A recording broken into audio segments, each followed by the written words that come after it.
নমস্কার দর্শক, আমি কৃষ্ণকান্ত সিনহা শিলচর নিউজে আবার আপনাদের সবাইকে স্বাগত জানাই। ইম্পর্টেন্ট গুরুত্বপূর্ণ কয়েকটা খবর নিয়ে আসাম, সঙ্গে থাকবেন। ভিডিওটা দেখার সঙ্গে সঙ্গে চটকল লাইক কমেন্ট করে শেয়ার করবেন, যাতে সবার কাছে গুরুত্বপূর্ণ খবরটা পৌঁছে যাক। দর্শক, দুটা খুবই ভয়ানক ঘটনা। একটা হচ্ছে স্বামী নিজের স্ত্রীকে পরকীয়ার সন্দেহ করে স্ত্রীর দুটা হাত কেটে দেয়, এরকমই একটা ভয়ানক একটা খবর আসে আমাদের কাছাড় জেলার ধলাই সমষ্টি থেকে। কাছাড় জেলার ধলাই সমষ্টির জামালপুর থেকে এই ঘটনাটির খবর আসে। একজন ব্যক্তি, সেই ব্যক্তির নাম হচ্ছে রফিক উদ্দিন। রফিক উদ্দিন রুবি বেগমকে প্রেম করে বিবাহ করেছিল বিগত 6 বছর ধরে, এবং ওনাদের তিন সন্তান। এবং কর্মসূত্রে মাঝে মধ্যে সেই রফিক উদ্দিন বেঙ্গালুরে থাকে, আবার আসে, আবার থাকে, যায়, এরকম করে। তো বিবাহের কয়েক মাস পর থেকেই তাদের দুজনের মধ্যে ওনাদের ঝগড়া বিবাদ শুরু হয়। সেই রফিক উদ্দিন নাকি নিজের স্ত্রীকে পরকীয়া করে বলে নাকি সন্দেহ করত এবং ঝগড়া বিবাদ করত। তারপরে 3 সন্তান হওয়ার পরেও সেই একদিন সেই রুবি বেগম ঘর ছেড়ে নিজের বাবার বাড়িতেও চলে গিয়েছিল। তারপরে মানুষ ডেকে মীমাংসা করে আবার রুবি বেগমকে আবার স্বামী নিয়ে আসছে রফিক উদ্দিন। আবার বাড়িতে রেখে রফিক উদ্দিন চলে যায় আবার বেঙ্গালুরে। সেখান থেকেও নাকি ঝগড়া বিবাদ শুরু হয়। আবার যে সময় আসার পরে ঝগড়া এমনই বাড়ে, রাত্রিবেলা সেই রুবি বেগম ঘুমানোর সময় সেই রুবি বেগমের হাত দুটা কেটে সেই স্বামী পালাতক অবস্থায়। দর্শকবৃন্দ, সেই স্বামী হচ্ছে রফিক উদ্দিন সেই নিজের স্ত্রীর হাত কেটে পালিয়ে গেছে। তারপরে সেই রুবি বেগম চিৎকার করতে শুরু করে, রুবি বেগম এবং বাচ্চারা চিৎকার করতে শুরু করে, এবং প্রতিবেশীরা এসে যে সময় দেখে রুবি বেগমের এই অবস্থা, তৎক্ষণাৎ ওরা সেই রুবি বেগমের বাবার বাড়িকে খবর দেয়। বাবার বাড়ির লোকেরাও আসার পরে সেই রুবি বেগমকে শিলচরের মেডিকেল কলেজ এবং হাসপাতালে নিয়ে যাওয়া হয়েছে। কন্ডিশন খারাপ হওয়ার কারণে শিলচরের মেডিকেল কলেজ এবং হাসপাতাল থেকে নিয়ে যাওয়া হয়েছে গুয়াহাটি মেডিকেল কলেজে। দর্শকবৃন্দ, এখন একটা কেসও দর্জ করা হয়েছে বলে সেটা জানা গেছে। পুলিশ এখন ঘটনার তদন্ত করছে। সেই রফিক উদ্দিনকে এখন পুলিশ খুঁজছে বলে সেটা জানা গেছে। দর্শকবৃন্দ, খুব ভয়ানক একটি ঘটনা। সন্দেহের কারণে সেই স্ত্রীর এমনই অবস্থা করলো স্বামী। আরেকটা খবর আসে আমাদের পাঁচগ্রাম থেকে। সেই পাঁচগ্রামে এক বাড়ি থেকে 17 দিন ধরে এক যুবককে কিডন্যাপ করে রাখা হয়েছিল। অবশেষে পুলিশ সেই যুবকের সন্ধান পায়। দর্শকবৃন্দ, ঘটনাটি ঘটে এরকমই। মণিপুরের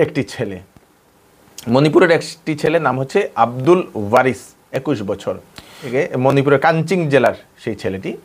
সেখান থেকে এখানের এক ব্যক্তির সঙ্গে তার ব্যবসায়িক সম্পর্ক ছিল এবং টাকার লেনদেন হতো, এবং টাকার লেনদেন করার জন্য সেই যুবক নাকি আসে একজন ব্যক্তির কাছ থেকে। এরকম খবর আসে যে সেই ব্যক্তির কাছে টাকা লেনদেনের জন্য আসে কয়েক লক্ষ টাকা। তারপরে সেই ব্যক্তি টাকা না দিতে পারায় আরেকজন ব্যক্তিকে দিয়ে নাকি সেই যুবককে অপহরণ করে নিয়ে যায়, কিডন্যাপ করে এক বাড়ির ভিতরে রেখে দেয় হাত বাঁধানো অবস্থায়। এবং 17 দিন ধরে সেই 21 বছরের যে যুবককে নিয়ে সেই ব্যক্তি নাকি জায়গা বদলাতো। সেই ব্যক্তির নাম হচ্ছে যার বাড়ি যে জায়গা বদলাতো আহমেদ হোসেন সেই ব্যক্তির নাম, কিডন্যাপার যে। তারপরে সেই আব্দুল ওয়ারিসের বাবার কাছে টাকা ডিমান্ড করে 6 লক্ষ টাকা দিয়ে দেওয়ার জন্য। এরকম করতে করতে নাকি আব্দুল ওয়ারিসের বাবা 10,000 টাকা গুগল পের মাধ্যমে দিয়ে দেয়। তারপরে মণিপুর পুলিশকে খবর দেয়। মণিপুর পুলিশ সেটার তদন্ত করতে করতে সেখান থেকে ওনারা কাছাড় পুলিশের হাইলাকান্দি পুলিশের ওনারা সাহায্য চান। তারপরে এখানে আসার পরে এখান থেকে তদন্ত করে সেই যে কোন অ্যাকাউন্টে পে করা হয়েছে, কোন গুগল পের অ্যাকাউন্টে পে করা হয়েছে, সেটা খুঁজে পুলিশ বের করে সেই যুবককে, 21 বছরের যুবককে বাড়ি থেকে হাত বাঁধা অবস্থায় উদ্ধার করে। কিডন্যাপার যে আহমেদ হোসেন, সেই আহমেদ হোসেনকেও গ্রেফতার করেছে। আহমেদ হোসেন জানিয়েছে যে তার আরেকজন ব্যক্তির আন্ডারে সেই কাজটা করছিল। সেই ব্যক্তিকে এখন পুলিশ তল্লাশি করছে বলে সেটা জানা যায়। দর্শকবৃন্দ, ভয়ানক দুটা খবর, মানে কি খবর এখন শুধু চলে আসছে, তাই আপনারাও একটু সাবধানে থাকবেন। আর একটা খবর আছে আমাদের হাইলাকান্দির আয়নাঘাল থেকে। রেল ক্রসিংয়ের সময় রেলের যে গেটটা, সেই গেটটা ফালানো ছিল না ফালানোর কারণে সেখানে একটা টুকটুক যাওয়ার সময় হঠাৎ ট্রেনটা চলে এসে, মানে এরকমই থাকে না যে টুকটুক আমি তাড়াতাড়ি চলে যাব এরকম বলে, তো এরকম তাড়াতাড়ি যাওয়ার সময় একটা ট্রেন এসে সেই টুকটুককে ধাক্কা দিয়ে পিছিয়ে নিয়ে যায়। টুকটুকের যে চালক, সেই চালকের ঘটনাস্থলেই মৃত্যু হয়েছে বলে সেটা জানা গেছে। পরে স্থানীয় মানুষেরা সেই সড়ক অবরোধ করেছেন বলে সেটা জানা গেছে। দর্শকবৃন্দ, খুব দুঃখ লাগা একটি ঘটনা। বিধানসভাতে বিলুপ্ত করা হয়েছে 2 ঘন্টার নমাজের বিরতি। রুল নম্বর 11 সংশোধন করে এই 2 ঘন্টার বিরতিটা সরানো হয়েছে। সর্বসম্মতিক্রমে এই সিদ্ধান্ত আসাম বিধানসভার বলে সেটা জানা গেছে। মানে শুক্রবারে 2 ঘন্টার সেই নমাজের জন্য বিরতি থাকতো, অনেক বছর ধরে সেটা চলে আসছিল। অবশেষে সবার সম্মতিক্রমে যে অফিস আওয়ার্সে মানে এখন কাজের সময় এইটা না করার জন্য, মানে নেক্সট বিধানসভা থেকে এরকম না করার জন্য সবাই সম্মতি জানিয়েছেন বলে সেটা জানা গেছে। বিরোধী দল সেটাও আবার ওনারা দুঃখ প্রকাশ করছেন সেটা সরানোর জন্য। সেল সেল সেল, এবার চৌধুরী টেক্সটাইল আপনাদের দিচ্ছে কাপড়ে আপ টু 60% ডিসকাউন্ট। বিবাহের কাপড়ের উপর থাকছে বিশেষ অফার, সঙ্গে আছে আকর্ষণীয় গিফট। বাচ্চাদের কাপড়েও থাকছে আকর্ষণীয় অফার আপনাদের জন্য। তাই এইবার কাপড় কেনাকাটার জন্য চলে আসুন চৌধুরী টেক্সটাইল, ফাটক বাজার, গলি নম্বর 2, শিলচর। ওয়েডিং সিজন উপলক্ষে শ্যামসুন্দর জুয়েলার্স আপনাদের জন্য নিয়ে এলো নিত্য নতুন ডিজাইনের হলমার্কযুক্ত গহনার বিশাল সম্ভার। সঙ্গে পাচ্ছেন গহনার মজুরিতে 50% পর্যন্ত ছাড়। এছাড়া এখানে আছে পুরাতন সোনার বদলে নতুন গহনা নেওয়ার বিশেষ সুযোগ। তাই দেরি না করে তাড়াতাড়ি চলে আসুন শ্যামসুন্দর জুয়েলার্সে। Shyamsundar jewellers, central road, Silchar. বিধানসভাতে একটা বৃহত্তর সিদ্ধান্ত, সেটা হচ্ছে মণিপুরি ভাষাকে অ্যাসোসিয়েট অফিসিয়াল ল্যাঙ্গুয়েজ হিসাবে স্বীকৃতি দেওয়া হয়েছে। আসামের মাননীয় মুখ্যমন্ত্রী ডক্টর হিমন্ত বিশ্ব শর্মা মহোদয় সেটা ঘোষণা করেছেন। মণিপুরি এখন সেই কাছাড়, করিমগঞ্জ, হাইলাকান্দি, হোজাই এই জায়গাগুলোতে মণিপুরি ভাষায় লোক থাকেন এবং সেজন্যই সেটাকে স্বীকৃতি দেওয়া হয়েছে। সরকারি যে আপনাদের পরীক্ষাগুলো থাকবে সেইগুলোতেও এখন মণিপুরি ভাষাতেও সেটা পরীক্ষা প্রশ্নপত্র আসবে বলে মুখ্যমন্ত্রী সেটা জানিয়েছেন। দর্শকবৃন্দ, এবং মুখ্যমন্ত্রী এও বলে দিয়েছেন যে বিষ্ণুপ্রিয়া মণিপুরি এবং কাছাড়ি ভাষা যেটা দুটো আছে সেটার জন্য সরকারের কাছে অনুমোদন চাওয়া হয়েছিল, সেটাকে সহকারী ভাষা হিসাবে স্বীকৃতি দেওয়ার জন্য বিভিন্ন সংগঠন। কিন্তু মুখ্যমন্ত্রী বলে দিয়েছেন যেহেতু সেটা ভারতবর্ষের সংবিধানের 8ম অনুসূচিতে অন্তর্ভুক্ত নয় সেই দুটো ভাষা, সেই জন্যই সেই দুটো ভাষাকে আসাম সরকার সেই সহকারী ভাষা হিসাবে স্বীকৃতি দিতে পারবে না। সেই 2 ভাষাকে প্রথমে ভারতবর্ষের সংবিধানের 8ম অনুসূচিতে তাদেরকে প্রবেশ করতে লাগবে, তাদেরকে সেখানে তাদের নাম উঠাতে লাগবে। তারপরেই সেই 2টা ভাষাকে 2টা ভাষার যে এখানে আমাদের আসামে কতজন কথা বলেন, ধরেন বিষ্ণুপ্রিয়া মণিপুরি বা কাছাড়ি, তো সার্ভে করা হবে যে কতজন মানুষ সেটা কথা বলেন, তার উপরে ভিত্তি করে আসামে সেই সহকারী ভাষা দেওয়া যাবে বলে মুখ্যমন্ত্রী সেটা বলে দিয়েছেন। এবং মুখ্যমন্ত্রী এও বলে দিয়েছেন যে 2 ভাষার যদি কোনো গুণীবান যারা ব্যক্তি আছেন, ইন্টেলেকচুয়াল যারা ব্যক্তি আছেন, ওনারা যদি চান যে কেন্দ্র সরকারের কাছে কিভাবে আবেদন করা, তার জন্য আসাম সরকার সাহায্য করবে। আসাম সরকারের তরফ থেকে সেটা ভরপুর সাহায্য করা হবে বলে মুখ্যমন্ত্রী সেটা জানিয়ে দিয়েছেন। মুখ্যমন্ত্রী এও বলে দিয়েছেন যে এরকম সহকারী ভাষা যদি হতে হয় তাহলে তাদের ব্যক্তিগত একটা লিপি থাকতে লাগবে, মানে সেই যেরকম অ আ ক খ যেরকম বাংলা আছে সেরকম একটা লিপি থাকতে লাগবে। 2টা ভাষাই এখন বাংলা ভাষার উপর নির্ভরশীল, সেজন্যই সেটাও কিন্তু চিন্তনীয় বিষয়। সেই নির্ভরশীল যেগুলা ভাষা সেইগুলাকেও সহকারী ভাষা হিসাবে স্বীকৃতি দেওয়া যাবে না বলে মুখ্যমন্ত্রী সেটাও জানিয়েছেন।